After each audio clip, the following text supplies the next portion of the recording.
Welcome back to March Sadness. Today's topic is a purple album. There was a time when I would have bet it all on Grayscale. They were creating these poppy anthems while somehow maintaining a little bit of punk edge. The lead singer, Colin, had a voice and a presence that made it seem like he could vault Grayscale to the very top of pop punk. Not only that, Grayscale was releasing these albums with masterful hooks and a ton of staying power in their singles. Unfortunately, I exited the Grayscale hype train around the release of Nella Vita. It's good, Umbra is good, it sounds nice, yada yada yada. Just Grayscale and I weren't aligning anymore at that point, and that's fine. I want to do a longer video about all of Grayscale's work and give Umbra and Nella Vita a more critical listen, but today I want to talk about their debut album that blew me away, What We're Missing. For me, it's every bit as good as Adornment, but it's twice as heartfelt. The artwork isn't nearly as interesting, but that's besides the point. This album came out in 2016. It only has 9 songs on it, and 3 of them we had already heard before in some capacity on their previous EP. Despite that, this still felt like a huge drop for the band at the time. Got me excited anyway. Something that I love about What We're Missing is that it feels honest and raw, but also relatable. It's not too artsy or experimental. It's just young adults pouring their hearts out without concern for burying everything in a complicated metaphor. But this album isn't without its delightful turns of phrase, like in the song Midwest, which is actually one of my favorite deliveries of a verse in all of pop punk.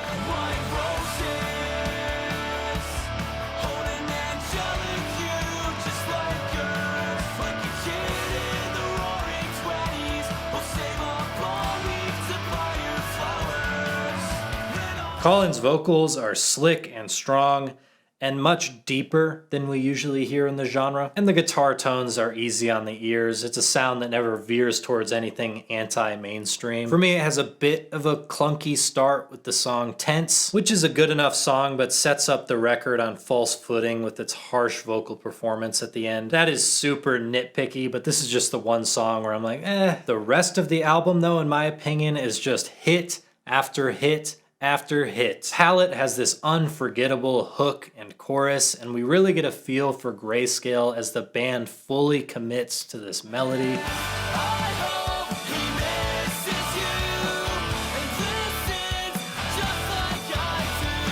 But Midwest and Say Something are just as strong. It really stands out to me how good all of these choruses are. And then we get the song Catholic, which is this really angry and sad takedown of what I assume is the main singer's mother. Grayscale has multiple songs about this person, mostly in a negative light, across their discography, but there's nuance to it too. It's a tragic look at the trauma that comes from constant hurt and disappointment at the hands of a parent. What We're Missing ends solidly and bitterly on a lyric that I guess is a bit corny out of context.